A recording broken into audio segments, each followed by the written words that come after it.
مشائم بنمیم، جو برے لوگ ہیں ان کی خصلتیں بیان ہو رہی ہیں. ان میں ایک خصلت جس پر آج انشاءاللہ بیان کروں گا، مشائم بنمیم، چغلیاں لے کے چلتا ہے. ماشی عربی میں کہتے ہیں چلنے والے کو، مشا چلتا رہتا، کام ہی یہی ہو. تو چغل خور جو ہے، پہلے میں بتاؤں چغلی کہتے کس کو ہیں. ایک ہوتی ہے غیبت، ایک ہوتی ہے چغلی. غیبت کا مطلب ہے کسی کی کوئی بھی برائی اس کی غیر موجودگی میں، جو گناہ اللہ نے چھپایا ہوا تھا، کسی کے گناہ پہ اللہ نے پردہ ڈالا تھا، آپ نے اس کا راز فاش کر دیا، اس کو بھی غیبت کہتے ہیں. اور بھی کسی کا کوئی بھی عیب اس کی غیر موجودگی میں بیان کرنا، یہ بھی غیبت کہلاتا ہے. مثلا کوئی چھوٹے قد کا ہے، آپ نے کہا ٹھگنا سا تو ہے، اس کے سامنے کہیں گے کہ توانا ہے. اگر یہ بات اس کے سامنے کہیں گے تو یہ کیا کہلائے گا؟ تانا. یہ بھی اہل جہنم کی صفات ہیں. کوئی ہکلاتا ہے، اس کا مذاق اڑا رہے ہیں اس کے سامنے، یہ بھی تانا ہے. اس کی غیر موجودگی میں اس کی برائی بیان، جو عیب ہوتے ہیں نا جسمانی، موٹا ہے کوئی بہت زیادہ، اس کی غیر موجودگی میں اس کی برائی بیان کرنا، بھائی وہ تو اتنا موٹا ہے، اس کو دیکھو حالت دیکھو اس کی، تو برائی کر دی نا آپ نے. شکل اچھی نہیں ہے، بھائی وہ تو شکل دیکھو اندھیرے میں تو نظر ہی نہیں آتا، اتنا کالا ہے بھائی. تو کسی بھی لحاظ سے کسی کی بھی کوئی برائی بیان کریں گے اس کی غیر موجودگی میں، تو یہ کیا کہلائے گی؟ غیبت. چغلی اس سے ایک الگ چیز ہے. چغلی کہتے ہیں کہ اکثر چغلی ہوتی ہے حکام بالا کو شکایتیں لگانا نا، جیسے بچے اماں سے لگا رہے ہوتے ہیں شکایتیں، امی آپ کو پتا ہے یہ ایسا ہے، یہ ویسا ہے. تو شکایت سامنے بھی ہوتی ہے اور غیر موجودگی میں بھی. جب یہ اصلاح کی نیت سے ہو تو نہی عن المنکر کہلاتی ہے، اور جب یہ فساد پیدا کرنے کے لیے ہو تو اسی عمل کو چغلی کہا جاتا ہے. نہی عن المنکر اور چغلی ایک ہی چیز کے دو نام ہیں، نیتوں سے فرق ہو جاتا ہے. سمجھ رہے کہ نہیں سمجھ رہے؟ دیکھو آپ نے اپنے باس کو شکایت لگائی کہ وہ امپلائی جو ہے نا وہ تمیز سے کام نہیں کرتا، آپ کی واقعی دل میں نیت ہے کہ یار ایک چیز ہے، کمپنی تباہ ہو رہی ہے، میں بتا دوں، تو دل میں واقعی جذبہ خیر خواہی کا. بڑے بھائی نے چھوٹے بھائی کی ابا کو شکایت لگائی کہ ابا یہ کنٹرول سے باہر ہے، اس کو میں نے 2-3 دفعہ پائپ میں بیٹھا ہوا دیکھا ہے، اس کو چرسی بیٹھے ہوتے ہیں نا پائپ میں، اور بھائی کے دل کے اندر یہ جذبہ ہے کہ کسی طرح میرا چھوٹا بھائی اس برائی سے بچ جائے. میں سمجھاؤں گا نہیں مانے گا، ابا کو بتا دو، کاش یہ چھوڑ دے اس برائی. ٹھیک ہے نا؟ تو یہ کام کیا کہلائے گا؟ نہی عن المنکر، برائی سے روکنے کی فکر. لیکن یہی بڑا بھائی، اس نے دیکھا چھوٹے بھائی کو چرسیوں کے ساتھ، معذرت کے ساتھ کوئی اور غلط ایکٹیویٹی میں دیکھا، لیبل لگا رہا ہے نہی عن المنکر کا، لیکن دل میں لڈو پھوٹ رہے ہیں کہ ایک برائی سامنے آئی، ابا کو بتاؤں گا، ابا کی نظر میں اس کی ویلیو کم، میری ویلیو زیادہ، کہ تو بڑا نیک ہے، مجھے بتاتا بھی یہ گھر میں کیا ہو رہا ہے. یا باس کو بتاؤں گا کہ فلاں جو ملازم ہے وہ تو ٹائم پہ نہیں آتا، سر آپ کو معلوم ہے وہ ٹائم پہ نہیں آتا، حاضری میں پوری حاضری لگاتا ہے، اور سر میں آپ سے اصل میں ایکچولی میں چاہتا ہوں کہ کمپنی کو نقصان نہ ہو. میں یہ سب چیزیں آپ کو اس لیے بتا رہا ہوں کہ تاکہ ذرا ہم آئے ہیں، ہم نے ایک ایگریمنٹ کیا، اچھا کمپنی کو فائدہ ہوگا، ہمیں فائدہ ہوگا، سر آپ کو خوش دیکھیں، آپ خوش ہوں گے تو ہم خوش ہوں گے. تو سر دیکھیں جو بھی ہے اوپر سے جو ہے نا لیبل یہ لگایا جا رہا ہے، لیکن اندر سے لڈو پھوٹ رہے ہیں کہ چلو کوئی بندہ شکایت لگانے کے لیے مجھے ملا. سمجھ رہے؟ کوئی بندہ ملا شکایت لگانے کے لیے کہ اس کی اب ویلیو کم ہو جائے گی، باس کی نظر میں میری ویلیو بڑھ جائے گی. تو یہ اندر سے پتا چلے گا کہ لڈو پھوٹ رہے ہیں شکایت لگاتے ہوئے، مزہ آ رہا ہے، تو یہ نہی عن المنکر نہیں ہے، یہ چغل خور ہے. اس کو کیا کہتے ہیں؟ چغلی. تو مارکیٹ میں چل کیا رہا ہے بھائی؟ نہی عن المنکر تو ہے ہی نہیں.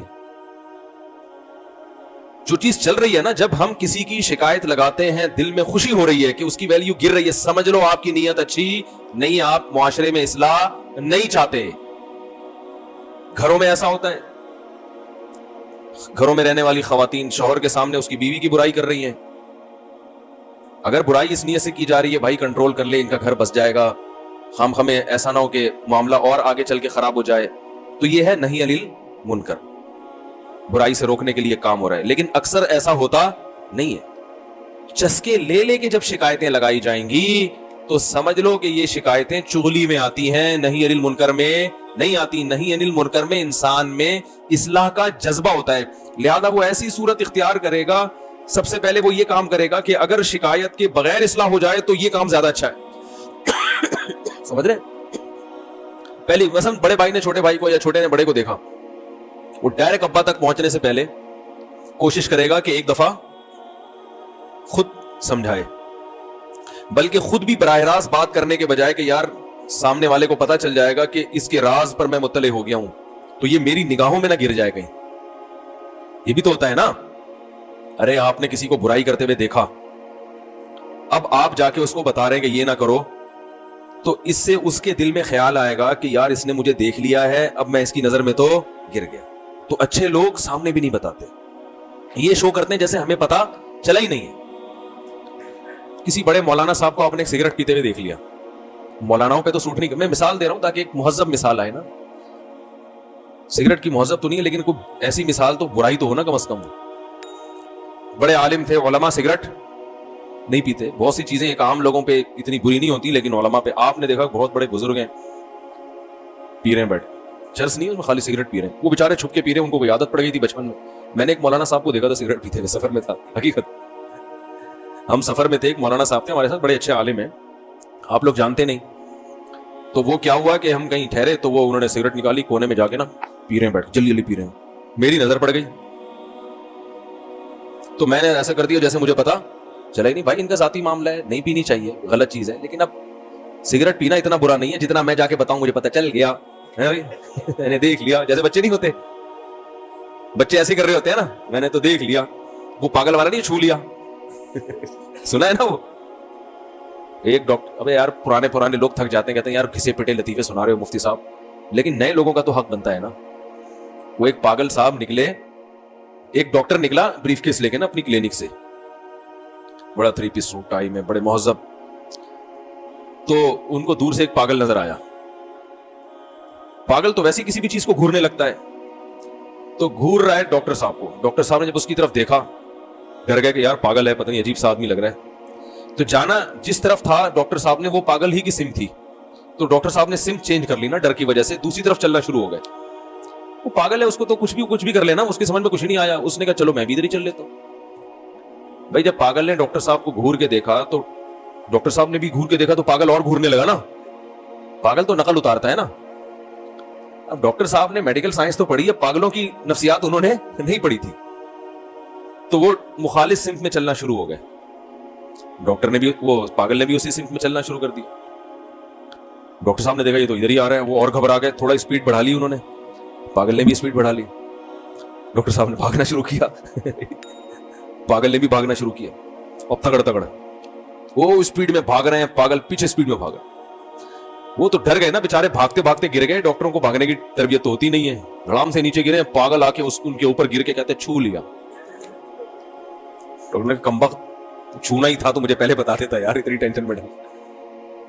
جیسے اس پاگل نے کہا تھا نا چھو لیا تو ایسے ہی بعض دفعہ وہ میں بھی یہ کہہ سکتا تھا، میں جا کے کہہ سکتا میں نے سگریٹ پیتے ہوئے آپ کو دیکھ لیا، آپ اتنے بڑے عالم ہو، آپ سگریٹ پی رہے ہو، شرم نہیں آتی؟ یہ تو بازاری لوگ یہ کام کرتے ہیں بھائی، یہ تو ایسے ہی وہ ڈبو اس نوکر والے کر رہے ہوتے ہیں.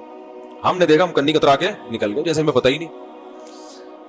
لیکن اللہ کی قدرت کی وہ دوبارہ وہ پی رہے تھے، دوبارہ کہیں اسٹاپ پہ اترے تو بالکل میرا سامنا ہو گیا، صاف سامنے ہی آ گیا. میں نے اسے کہا بے فکر رہیں، کسی کو نہیں بتاؤں گا میں نے کہا کہتے ہیں تو میں 2 ڈبے گولڈ لیف کے آپ کے لیے اور لے آتا. وہ بے فکر رہیں. اچھا یہ میں واقعہ کیوں سنا رہا ہوں؟ ہر ایک کو نصیحت بھی نہیں کرنی چاہیے. وہ بڑے آدمی تھے، میں ان کو کہتا حضرت سگریٹ اچھی بات، او بھائی ہمارا ایڈک نہیں ہے، چھوڑ دو. وہ زیادہ اچھا جانتے ہیں کہ اچھی چیز، وہ کہہ گے مجھے پتا ہے کہ اچھی چیز ہے یا نہیں ہے. زیادہ فنڈر بننے کی ضرورت. میں آپ کو اگر حلف اٹھا کے کہوں نا، قسم اٹھا کے، کہ آج نہیں انل منکر کا جو طریقے مارکیٹ میں چل رہے ہیں نا، ان طریقوں سے فائدے کے بجائے نقصان زیادہ ہو رہا ہے. ہر چیز میں ٹانگ مت اڑاؤ. علماء نے یہ بیان کیا ہے، یہ مسئلہ لکھا ہے کہ نہیں انل منکر اس وقت فرض ہے جب فائدے کی امید ہو، اور اس وقت حرام ہے جب فائدے کے بجائے نقصان کا خطرہ ہو. اور جب نہ فائدہ ہو نہ نقصان ہو تو مستحب ہے، واجب نہیں ہے. سمجھ رہے ہیں بھائی؟ بعض دفعہ ایسے ہوتا ہے کہ آپ کو پتا ہے میں اس کو اس گناہ سے روکوں گا، یہ نہیں رکے گا، لیکن کوئی نقصان بھی نہیں ہوگا، کوئی الٹا سیدھا فضول باتیں بھی نہیں کرے گا. تو ایسی صورت میں نہی عن المنکر واجب نہیں ہے. یہ جو حدیث میں آتا ہے نا کہ تم لوگوں کو برائی سے روکو, نہیں روکو گے تو کیا ہوگا کہ اللہ سب پہ عمومی عذاب نازل کرے گا. اس طرح کی جتنی حدیثیں ہیں جس میں نہی عن المنکر, نہی عن المنکر سمجھتے ہیں گناہ سے روکنا, بہت ساری حدیثیں ہیں جس میں آتا ہے کہ جو گناہ سے نہیں روکتے وہ بھی ان کے ساتھ گناہ میں شریک سمجھے جائیں گے. تو یہ علماء کا اجماع ہے کہ یہ اس صورت میں ہے کہ جب روکنے سے فائدے کی امید بھی ہو. اگر فائدے کی امید نہیں ہے تو پھر گناہ سے روکنا فرض نہیں ہے, لیکن مستحب ہے کہ بھائی شاید فائدہ ہو جائے نا. جیسے قرآن مجید میں آتا ہے کہ اللہ تعالیٰ نے بنی اسرائیل کو حکم دیا کہ ہفتے کے دن مچھلی کا شکار مت کرو. بنی اسرائیل کم وقت ہفتے کو جال لگا لیتے تھے کہ پھنس جائیں گی, نکالیں گے اتوار کو, شکار تو ہو گیا نا وہ. تو قرآن کہتا ہے کہ ایک فریق نے ان کو سمجھانا شروع کیا کہ یہ غلط کر رہے ہو, اللہ کا عذاب آئے گا. تو دوسرے فریق نے کیا کہا, 3 فریق بن گئے تھے, 3 دھڑے. ایک جو اس گناہ میں مبتلا تھا, ایک جو اس گناہ سے روک رہا تھا, اور ایک جو نیوٹرل تھا, روک بھی نہیں رہا تھا. تو جو نیوٹرل تھا نا, جو گناہ کر بھی نہیں رہا تھا اور روک بھی نہیں رہا تھا, اس نے روکنے والوں سے کہا لِمَ تَعِظُونَ قَوْمًا اللَّهُ مُهْلِكُهُمْ أَوْ مُعَذِّبُهُمْ عَذَابًا شَدِيدًا. ایسی قوم کو کیوں روکتے ہو جن کو ہلاک کرنے کا اللہ نے فیصلہ کر لیا ہے. کیا مطلب, ان کو یقین تھا کہ یہ اتنے ڈھیٹ ہے, ان کو روکنے میں ٹائم ویسٹنگ کے علاوہ کچھ بھی حاصل نہیں ہوگا, اور یہ تو پکا ڈکا یہ مرنا انہوں نے عذاب میں. قوم کے حالات دیکھے ہوں گے نا انہوں نے گناہگاروں کے, بھائی ان کو سمجھانا بحث کے آگے دین بجانا. تو اللہ نے اس طبقے کی برائی بیان نہیں کی ہے قرآن میں کہ یہ بھی بڑے غلط تھے, ہے بھائی جو روکنے والے پر اعتراض کر رہے ہیں, لِمَ تَعِظُونَ قَوْمًا, کیا کہہ رہے ہیں بھائی تم ایسی قوم کو کیوں سمجھا رہے ہو جس نے ماننا ہی نہیں ہے, ٹائم ویسٹ کیوں کر رہے ہو. تو اس طبقے کو بھی اللہ نے برا نہیں کہا. تو پتہ چلا یہ بھی جائز ہے کہ آپ نہی عن المنکر ایسے موقع پہ نہ کریں. تو کرنے والوں نے کیا کہا, مَعْذِرَةً إِلَىٰ رَبِّكُمْ, بھائی قیامت کے دن اللہ کے سامنے عذر پیش کریں گے, اللہ ہم جو کر سکتے تھے ہم نے کیا, ہم روک سکتے تھے ہم نے روک لیا. وَلَعَلَّهُمْ يَرْجِعُونَ, اور ٹھیک ہے کہ ان سے ماننے کی امید نہیں ہے لیکن شاید ان میں سے کوئی رک جائے. بعض چیزیں انسان اسباب کی دنیا میں ناممکن سمجھ رہا ہوتا ہے لیکن وہ ممکنات میں ہوتی ہیں. تو اس لیے فقہا نے اصول, فقہا قرآن و حدیث کو بڑا اچھا سمجھتے ہیں. آج تو بزرگوں سے, فقہا سے اعتماد ختم کیا جا رہا ہے نا, کسی سے نہیں سمجھو, ہم سے سمجھو. تو ہم ہی پہلے فنٹر دنیا میں پیدا ہوئے ہیں جن سے آپ قرآن سمجھو گے. ہم کہتے ہیں بہت لوگوں نے سمجھا ہوا ہے, ان سے سمجھو. ہاں اس میں کچھ غلط لوگ بھی آئے ہیں, تو سارے غلط تھوڑی ہیں, صحیح لوگ زیادہ ہیں الحمدللہ اسلامی تاریخ میں. اتنی بدگمانی کہ سب کو غلط سمجھنا شروع کر دو. سارے مفسرین ٹھیک ہیں, سارے محدثین, سارے فقہا, یہ سب صحیح ہیں اور اب تک صحیح آ رہے ہیں. گڑبڑے بھی ہوئی ہیں لیکن اچھے لوگ بھی ہول سیل کے حساب سے مارکیٹ میں. ایسا امیج بنایا جا رہا ہے نا, یوٹیوب پہ ایک فنٹر اٹھے گا, وہ یہ شو کرائے گا جب میں نے قرآن کو سمجھا, باقی سب کیا کر رہے تھے. اور کہتے ہیں جب ان سے کہا جائے یار یہ تو کسی کا بھی عقیدہ نہیں ہے, کہتے ہیں میں قرآن کو ڈائریکٹ سمجھتا ہوں, میں شخصیات کو درمیان میں نہیں لاتا. تو لوگ بھی تو آپ سے سمجھ رہے ہیں نا, ٹھیک ہے نا, لوگ آپ کی شخصیت کو درمیان میں لائیں تو ٹھیک ہے, اور جب ہم باقی شخصیتوں کو لائیں تو وہ شخصیت پرستی ہے. تو کہتے ہیں ہم دلیل سے بات کر رہے ہیں اس لیے ہماری بات مانو تو شخصیت پرستی نہیں ہے. اس کا مطلب وہ جو پرانے فقہا تھے وہ سنٹیکس بک بورڈ کی کتابیں پڑھ کے انہوں نے فتوے دیے. ایسی ایک صاحب سے میری بات بحث ہو رہی تھی, وہ کہہ رہے کہ میں نے کہا امام حنیفہ کا یہ قول ہے, کہہ رہے میں قرآن و حدیث کو مانتا ہوں, امام حنیفہ کو نہیں مانتا. میں نے کہا اس کا مطلب امام حنیفہ تورات انجیل کو مانتے تھے, وہ قرآن و حدیث کو نہیں مانتے. تو یہ لیبل ہے مارکیٹ میں, یہ دم نہیں ہے, تلوں میں تیل نہیں ہے, سمجھ رہے ہیں, اس لیے زیادہ ان سے متاثر ہونے کی ضرورت نہیں ہے. تو خیر, تو اللہ, ہاں اس لیے اس آیت سے کیا استدلال کیا فقہا نے کہ بھائی نہی عن المنکر کی اگر امید ہی نہیں ہے, یعنی امید ہی نہیں ہے ماننے کی, تو پھر چپ رہنا جائز ہے. بہتر اس وقت ہے جب ماننے کے بجائے الٹا اور فساد کی. جیسے آپ نے کسی کو نماز کا کہہ دیا, آپ کو پتا ہے یہ اتنا غلط آدمی ہے, یہ علماء کو برا بلا کہنا شروع کر دے گا, اس کو نماز کا بولو جاؤ مانتا نہیں تو بھائی چپ کرو. کیونکہ جب زبان سے علماء کو نماز کو برا بلا کہے گا تو اور زیادہ پکا بے نمازی بنے گا. آپ کیوں اس کو ایسے عمل پہ مجبور کر رہے ہو؟ جیسے قرآن میں آتا ہے وَلَا تَسُبُّوا الَّذِينَ يَدْعُونَ مِن دُونِ اللَّهِ فَيَسُبُّوا اللَّهَ عَدْوًا بِغَيْرِ عِلْمٍ. بتوں کو برا بھلا کہنا یہ اسلام کا حکم ہے, اصل حکم یہی ہے. کیونکہ نہی عن المنکر, بتوں کی عبادت ایک منکر ہے نا, منکر کہتے ہیں برائی کو, منکر ہے نا. تو اس منکر کو ختم کرنے کا ایک طریقہ یہ بھی ہے کہ آپ بتائیں کہ یہ لچڑیں کچھ بھی نہیں کر سکتے. ارے ایسا ہی تو ان کے دل سے عظمت نکلے گی نا. آپ اگر یہ بتاؤ ہاں بھی بہت قابل تعظیم ہے یہ, تو وہ بت پرستی چھوڑیں گے؟ تو برائی کو روکنے کے لیے ضروری ہے کہ کوئی بتوں کی عبادت کرتا ہو, آپ اس کے سامنے بولیں کہ یہ بت کسی کام کے نہیں ہے, یہ ایسے ہی ہیں, یہ یوں ہے, یہ یوں ہے, برا بلا کہو ان کو. لیکن قرآن نے کہا ایسے موقع پہ برا بلا کہنا کہ آپ کو یہ خطرہ ہے کہ یہ آپ کے اللہ کو برا بلا نہ کہنا شروع کر دے, ایسے موقع پہ بتوں کو برا بلا کہنے کی اجازت نہیں, کیونکہ فائدے کے بجائے نقصان ہو رہا ہے. حدیث میں آتا ہے کہ بدترین جرم وہ ہے کہ انسان اپنے ماں باپ کو برا بلا گالیاں دے. صحابہ نے کہا یا رسول اللہ اپنے والدین کو کون کہتا ہے؟ آپ نے فرمایا دوسرے کے والدین کو جو کہتا ہے اس کے نتیجے میں وہ آپ کے والدین کو برا کہے. تو یہ بھی ایسا ہی ہے جیسے آپ خود اپنے والدین کو برا بلا کہہ رہے ہو. تبھی کہتے ہیں نا عزت دو تاکہ تمہاری عزت, ابے بول لو نا کیا ہو گیا, عزت دو تاکہ تمہاری عزت ہو. عزت کروانے کے لیے عزت دینی بھی پڑتی ہے سامنے والے کو. تو اصول یہ ہے کہ برائی. اچھا میں وہ سگریٹ کا قصہ سنا رہا تھا, اب آپ بتاؤ میں ان کو جا کے کہتا, وہ مجھ سے عمر میں بڑے, مرتبے میں بڑے, بھائی بس دیکھ لیا تو دیکھ لیا, میں نے تسلی دے دی, آپ بے فکر رہے, میں کسی کو نہیں بتاؤں. اب آپ کہہ سکتے ہیں آپ نے روکا کیوں نہیں, آپ اتنے بڑے عالم ہیں, مجھے یوں کہنا چاہیے تھا, آپ اتنے بڑے عالم ہیں, آپ سگریٹ پیتے. بہت افسوس, بہت افسوس. اس کے دل میں آئے گا بے بھائی تو کیا میرا باپ ہے؟ اور دوسرا یہ سب کو پتا ہے کہ بری چیز ہے, یا تو پتا نہ ہو, مسئلہ معلوم نہ ہو, میں بتاؤں دیکھو کتابوں میں لکھا ہوا بری چیز ہے, ہمیں پتا ہے, ان کو پتا بھی ہے. اب یہاں اگر میں ان کو ٹوکوں گا تو سوائے میرا جو امیج جائے گا, کہ یہ امیج کیا جائے گا, میرا امیج جو بنے گا کہ فنڈر گیری کے علاوہ کچھ بھی نہیں ہے. اور یہی ہو رہا ہے دفتروں میں, گھروں میں بھی یہی ہو رہا ہے, دفتروں میں بھی یہی ہو رہا ہے.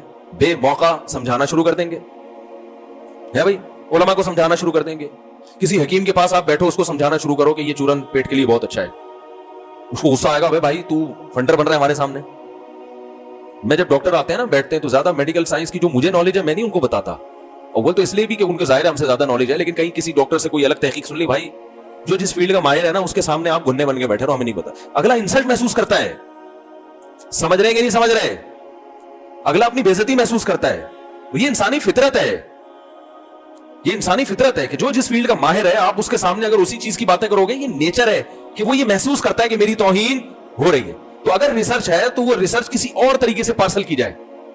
جیسے ڈاکٹر ہے, کوئی کسی فیلڈ کا ماہر ہے, اس نے آپ کے سامنے کوئی ریسرچ پیش کی, آپ کو پتا ہے دوسرے ڈاکٹر اس کے خلاف ہیں, تو اس کا طریقہ یہ ہے کہ آپ بولو ماشاءاللہ بڑی زبردست ریسرچ ہے, لیکن دوسرے ڈاکٹر کی کندھے پہ رکھ کے بندوق چلاؤ, ہے بھائی, وہ یہ ہے تو آپ زیادہ بہتر سمجھتے ہوں گے. ظاہر ہے ڈاکٹروں کی باتیں ڈاکٹر ہی سمجھتے ہیں, تو آپ زیادہ تو وہ خود ہی تحقیق کر لیں گے. پھر یہ نہیں بولو کہ آپ مجھے جواب دو, غلطی سے رجوع کرو, بھائی وہ خود ہی پھر بتا دے گا کہ یار ہاں مجھ سے مسٹیک ہوئی. یہ ان پہ چھوڑ دو کہ آپ نے رجوع کرنا ہے نہیں کرنا, یہ آپ کی ہیڈیک ہے, ہم نے تو پارسل کر دیا ہے. تو یہ تمیز, بس میں کہتا ہوں مارکیٹ میں جو چیز سب سے زیادہ شارٹ چل رہی ہے وہ کیا ہے؟ تمیز. کس وقت کس سے کیا بات کرنی ہے, کیا لب و لہجہ اختیار کرنا ہے, یہ چیز مارکیٹ میں نہ دینداروں میں ہے اور نہ دنیا داروں میں. جو چیز آپ کے پاس سے اٹھا کے پھینک دو بس. اور اکثر تو غلط چیزیں ہوتی ہیں, خود اپنی نالج صحیح نہیں ہوتی. کمنٹس دیکھ لو, لوگوں کے تبصرے دیکھ لو یوٹیوب پہ, اٹھا کے پھینک رہے ہوتے ہیں. تو بہت اچھی طرح سمجھیں کہ ہر برائی پہ آپ نے ٹوکنا نہیں ہے, چپ رہنا بھی سیکھیں. بہت ساری چیزوں پہ چپ رہو. ابا کو مت سمجھاؤ کہ اماں کے ساتھ کیسا سلوک کرنا ہے, نہ اماں کو ابا کے حقوق سمجھانا شروع کر دو بیٹھ کے. ابا کو اماں کے حقوق سمجھا رہے ہو, اماں کو ابا کے حقوق سمجھا رہے ہو بیٹھ کے, تو سمجھاؤ, لیکن بہت دیکھ کے, بہت سوچ سمجھ کے یار کس طریقے سے. اور غصے میں کبھی کسی کو نصیحت نہیں کرو. سامنے والے کو غصہ آیا ہوا ہے نا, پھر نہیں سمجھاؤ. نصیحت ہمیشہ جب اثر کرتی ہے جب سامنے والا بھی ریلیکس اور آپ بھی ریلیکس, آرام سے تمیز سے بیٹھو, بھائی یار چائے لے کر آؤ, پھر آپ ذرا بات شروع کرو, بسم اللہ خیریت, یہ وہ اس طرح کر کے نا یہ شوق ثابت کرو کہ میں آپ کا خیر خواہ ہوں, میں آپ کا بھلا چاہتا ہوں. اور واقعی چاہو بھی, بلا وجہ لیبل بھلائی کا نہ مت لگاؤ.